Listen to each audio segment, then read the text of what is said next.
Pada bisa nyalain kamera nggak? Buat ngetes dong.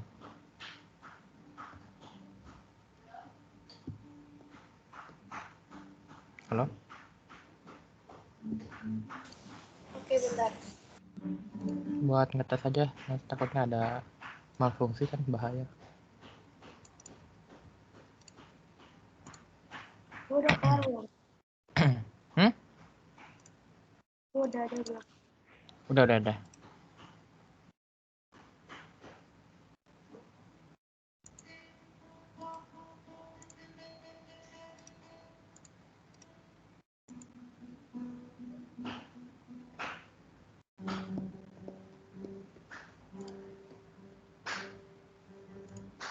Steve, lo bisa nyalain kamera nggak?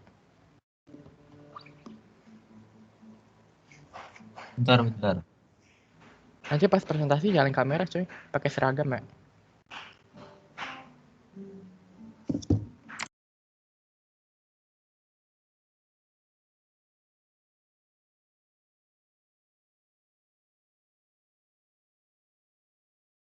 Kelihatan nggak? Kelihatan. Lingkungan pergaulan kita seperti apa? Jika setiap hari kita bergaul dengan orang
Kiki belum ada loh, buktinya. Invite aja kali ya? Iya, coba aja di call ibunya. Ya. Takutnya lupa. Gue takut anjir. Santai. Steve sama Selma nanti buka kamera ya pas presentasi. Bentar ganti HP. Kamera laptop gue gak bisa. Nah, yaudah cepetan ayo. Udah 12:15, Cok.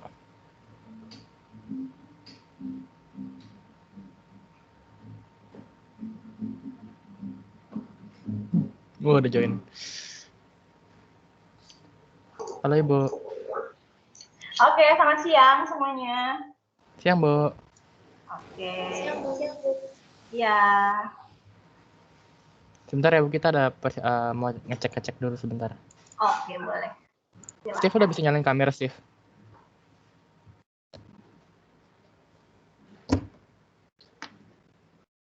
Steve. Udah bisa nyalain kamera belum? Belum. Oke.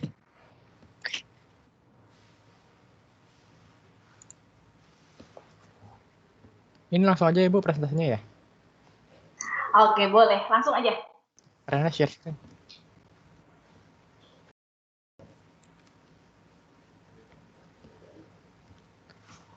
Oke. Selamat siang Bu Kiki. Selamat siang. Kami dari kelompok 2 atau usaha kami yang namanya High Frost akan menjelaskan tentang usaha kami. Terima kasih juga untuk waktu yang Ibu Kiki berikan kepada kami ya untuk presentasi, dan dalam presentasi ini kami hanya menjelaskan tentang executive summary. Jadi nggak keseluruhan perusahaan kami.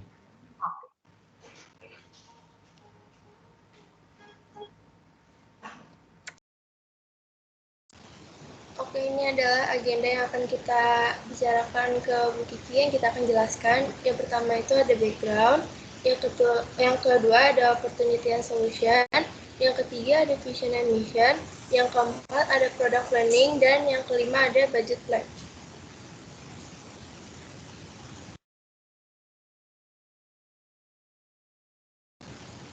Pertama backgroundnya, kita mengambil nelayan di lokasi, lebih fokus ke lokasi Muara Gembong, Bekasi, karena nelayan di sana itu masih kurang layak pendapatannya, karena harga mereka jual ke tengkulak tidak bisa dibilang murah, yaitu sekitar untuk udang itu sekitar 60.000 per kilonya, dan untuk untuk ikan itu 26.000 per kilonya. Kira-kira seperti ini bentukan petanya dari Muara Gembong, dan yang ini Cilincing tempat tengkulaknya.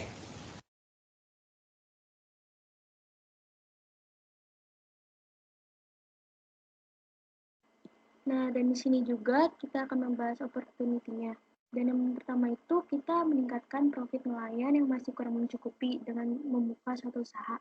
Dan yang kedua itu mengurangi tingkat pengangguran dengan membuka lapangan kerja yang baru. Dan ini adalah solusi kita. Solusi kita itu kita membuat usaha frozen seafood yang menyediakan produk ikan dan udang bagi masyarakat, sekaligus menyediakan layanan distribusi ikan dan udang bagi nelayan.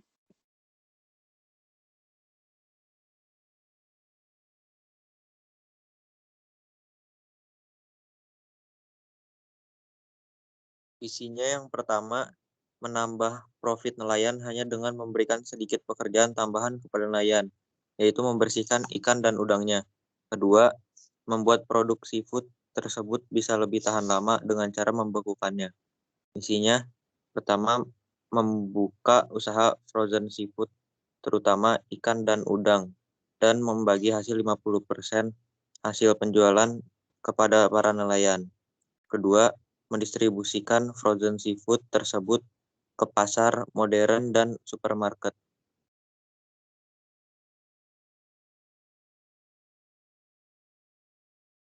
Lalu di sini ada produk planning dari usaha kami. Yang pertama ada logo yang bisa Ibu lihat di situ, ada logo High Frost yang kami buat. Dan untuk produknya itu per kilonya udang itu 140.000 dan untuk ikan itu 95.000. Untuk packaging kami simple, hanya menggunakan styrofoam dan plastik wrap, yaitu styrofoam yang cukup untuk menampung 1 kg udang ataupun ikan, dan juga plastik wrap itu untuk mengencangkan atau merapatkan packagingnya agar tidak ada udara kotor masuk. Lalu untuk marketnya, tujuan pasar kami itu daerah ibu kota Jakarta yang bagian utara. Dan untuk target pasar kami menargetkan untuk mencapai supermarket, pasar modern, dan juga masyarakat menengah ke atas.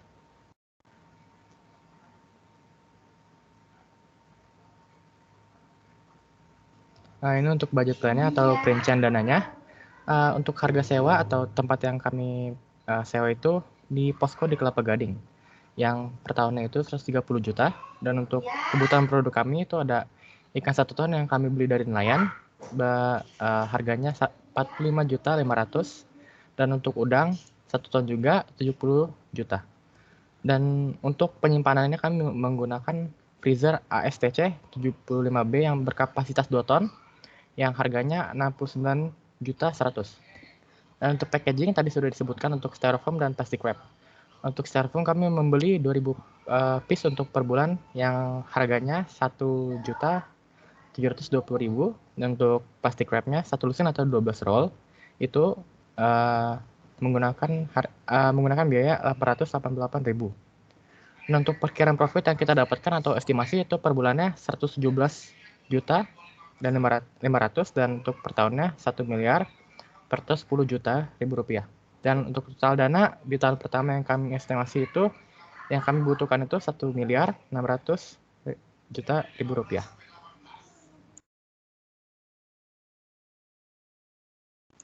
Sekian penjelasan tentang usaha kami. Maaf kalau ada yang salah atau ada yang kurang jelas. Dan presentasi yang ini emang kurang lengkap karena hanya executive summary. Oke, terima kasih. Baik, ada beberapa yang mau saya tanya ya, sebagai investor ya di sini ya. Pertanyaan saya, tadi kan masalah kalian berarti harga jual yang rendah, ya, benar? Oke. Iya, Bu. Normalnya harga jualnya itu berapa sih?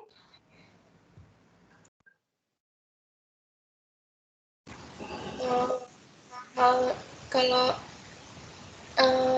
normalnya saya kurang tahu, tapi yang saya tahu itu ya yang tadi saya sebutkan 60.000 untuk udang dan 26.000 untuk ikan, dan itu termasuk murah. Untuk dari mereka dari Bekasi itu ke Cilincing itu kan membutuhkan waktu yang cukup lama juga, sekitar 1,5 jaman baru bisa sampai, tapi itu termasuk harga yang cukup murah lah gitu. Oke, tapi kalian tidak bisa menyebutkan harga normalnya. Gini, anak-anak ya, mungkin saya perlu sampaikan, ketika kalian memaparkan masalah itu adalah sesuatu yang tidak sesuai dengan apa yang seharusnya. Ya, jadi masalah adalah sesuatu yang menyimpang dari idealnya. Jadi ketika kalian menyampaikan bahwa ini adalah suatu masalah, maka kalian harus munculkan dulu idealnya. Baru nanti akan terlihat bahwa itu memang benar-benar adalah masalah. Contoh ya, contoh, seorang siswa. Idealnya seorang siswa itu tugas utamanya atau kewajiban utamanya adalah belajar. Ketika seorang siswa justru tidak belajar malah tawuran, nah itu masalah. Kenapa? Karena dia menyimpang dari idealnya. Nah, begitu juga dengan masalah yang kalian munculkan hari ini, gitu ya. Kalau kalian bilang harga jual udang itu 60.000 per kilo. Nah, sekarang saya bertanya, kenapa kalian bilang 60.000 itu sebagai murah? Apa masalahnya? Apa yang membuat dia terlihat murah? Nah, kalian munculkan harga normalnya segini, bahkan kalau kalian bisa munculkan biaya transportasi yang seharusnya begini, sehingga kalian baru akan angkat itu sebagai, oh ini ternyata ini beneran masalah yang harus kita tangani, gitu ya. Paham sampai di situ? Paham ya? Nanti setelah itu kalian cari lagi, kira-kira apa yang menjadi penyebab dari masalah ini. Jadi kalian tarik lagi, penyebabnya apa? Kenapa kok bisa harganya itu segitu? Jauh dari harga yang seharusnya, harga normalnya. Nanti kalian akan cari penyebabnya apa. Setelah kalian cari penyebabnya, kalian tarik lagi. Kira-kira kalau masalah ini akan berlanjut, dampaknya apa? Dari situ, dari si penyebab dan juga dampak ini, kemudian kalian bisa munculkan alternatif solusinya atau solusinya. Nah, solusi itu bisa dua. Yang pertama, menghilangkan penyebabnya atau meminimalisir penyebabnya, dan yang kedua adalah mengurangi dampaknya. Jadi yang bisa dihilangkan dengan kita memberikan solusi adalah penyebab atau dampaknya, sehingga masalah itu bisa tertangani. Contoh, kalau kita hilangkan penyebabnya, artinya masalah itu nggak akan muncul dong. Atau kalau kita kurangi dampaknya, walaupun masalah itu muncul, tapi dampaknya tidak terlalu besar, misalnya kayak gitu. Jadi kalian harus tarik dulu ke situ, gitu ya. Baru dari situ kalian munculkan itu solusinya. Sehingga saya sebagai investor tahu, oh benar nih, usaha mereka ini benar-benar untuk menangani permasalahan sesuai dengan konteks yang sebenarnya. Nah, kalau kalian langsung munculkan itu, tiba-tiba muncul solusi, saya nggak tahu apakah itu benar-benar merupakan solusi atau tidak.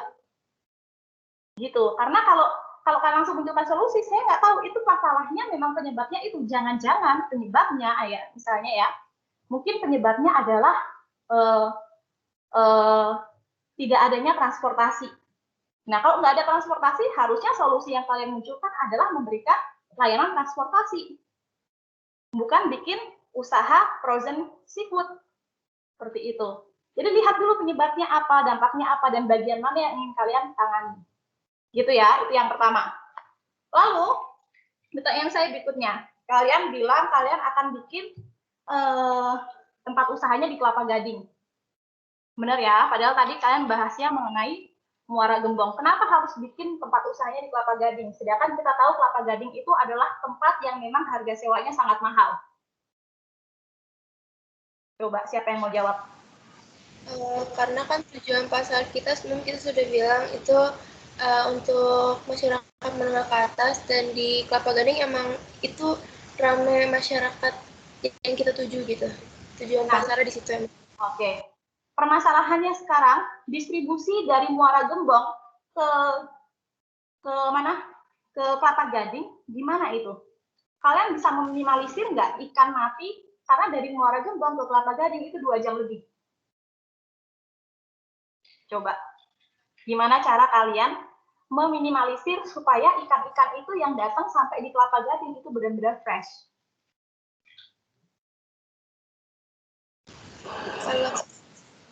Kalau setahu saya emang udah dari nelayannya, mereka bawa pakai es gitu, emang dari nelayannya. Berarti kalau pakai es nggak terlalu fresh dong, karena dia sudah mati. Ya, kan udah dibersihin dari nelayannya, Bu. Gitu. Oke, berarti dari nelayan yang dibersihkan. Iya. Atau langsung dibikin frozen seafood dari nelayannya, dia langsung dibekukan. Kita yang frozenin. Jadi mereka bawa keadaan udah bersih dan tinggal dibawa sama mereka pakai es. Nanti kita yang pakai, kita yang itu kemas, baru kita frozen di yang tadi freezer gede itu. Oke. Kenapa kalian nggak bikin pakai kayak misalnya pos pengepakannya di Muara Gembong, lalu penjualannya di itu di Kelapa Gading? Kenapa kalian nggak bikin begitu? Karena di sana itu belum ada listrik dan kita butuh freezer, Bu. Kan zaman sekarang udah ada generator. Kalau setahu saya belum tahu sih, Bu. Saya di sana setahu saya sama sekali belum ada gitu, Bu, di daerah sana. Oke, kan kalau misalnya kalian sebagai pengusaha pasti kalian berpikir akan menyediakan generator kan untuk ke situ gitu. Karena kalau misalnya itu cuma dibikin dikasih es di situ, dibawa ke sana dalam kondisi udah mati, belum lagi kalian baru akan melakukan packaging di Kelapa Gadingnya itu, saya yakin seafood kalian itu udah nggak fresh. Gitu ya. Nah, itu perlu dipikirkan lagi ya, masalah di situ. Mungkin hal-hal yang kecilnya. Nah, sekarang saya mau tanya, kalian butuh modal awal berapa? Tadi itu yang saya sebutin 1.600.000.000 rupiah. 1,6 ya? Ya. Kira-kira kalau saya kasih modal segitu, saya akan balik modal, ya, uang saya akan kembali kapan? Depannya, Bu. Ya? Tahun depannya. Satu tahun. 1 tahun. Itu kalian sudah hitung dengan beban dan semuanya yang kalian punya? Karena yang tadi yang saya tangkap, kalian cuma menyampaikan pengepakan, kalian cuma menyampaikan biaya sewa ruko, gitu ya. Kalian nggak menghitung SDM, kalian nggak menghitung peralatan, beban listrik, transportasi, dan sebagainya. Diperhitungkan nggak itu?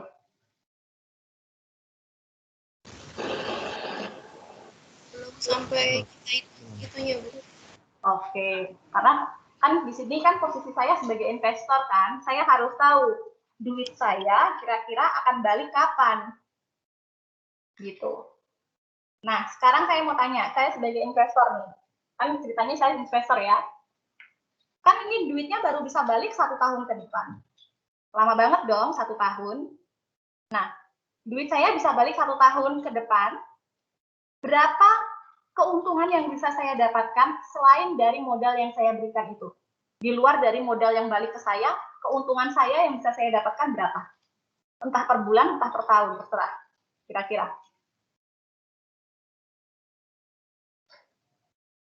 Kita belum ngebahas sampai situ juga, Bu. Aduh, oke. Iya, Bu. Emang. Oke. Jadi, gini, lain kali mungkin nanti bisa kalian coba buat lagi, ya. Boleh ya? Coba kalian lihat lagi, minta kalian perbaiki. Yang pertama, uang baliknya kira-kira kapan? Keuntungan untuk investornya itu berapa? Ya, karena kalian sedang berbicara dengan investor, investor pasti pengen untung dong.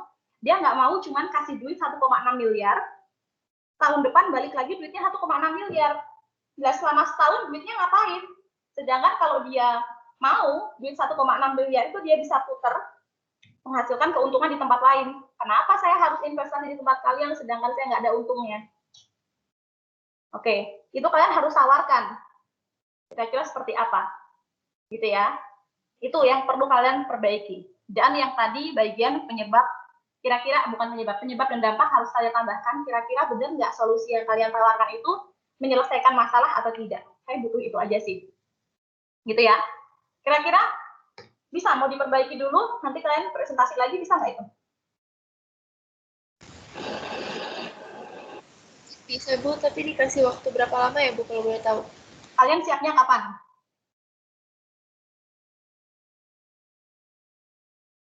Kira-kira, saya tanya ke kalian, karena yang tahu kalian.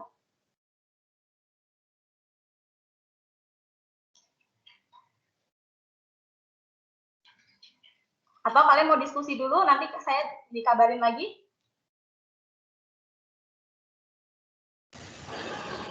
Boleh, Bu, nanti kita diskusi dulu, nanti kita kabarin lagi. Oke, baik. Berarti setelah ini kalian diskusi dulu ya. Saya mau, ya kalau bisa sih, dalam waktu dekat ya, jangan lama-lama ya.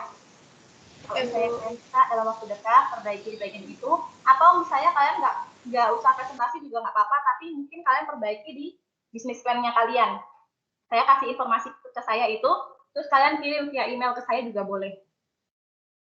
Nanti saya akan pertimbangkan untuk investasinya. Gitu ya. Oke. Ada pertanyaan sampai di sini? Tidak ada? Oke, tidak ada. Kalau gitu kalian boleh diskusi, saya live ya, kalau gitu ya. Oke. Thank you semuanya. Ya, makasih, Bu. Terima kasih, Bu.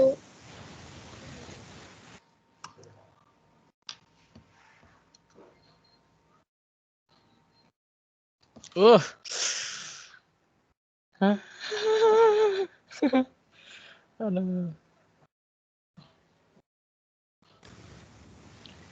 Pak Manat gak bilang apa-apa tentang ini? Iya. Kita kirain kan gampang. Kita harus nambahin apa tadi? Kita harus nambahin tentang masalah transportasi. Apa sih tadi katanya pertama? Oh, itu harusnya harga jualnya emangnya yang normal itu berapa? Itu harga jual. Harga benar.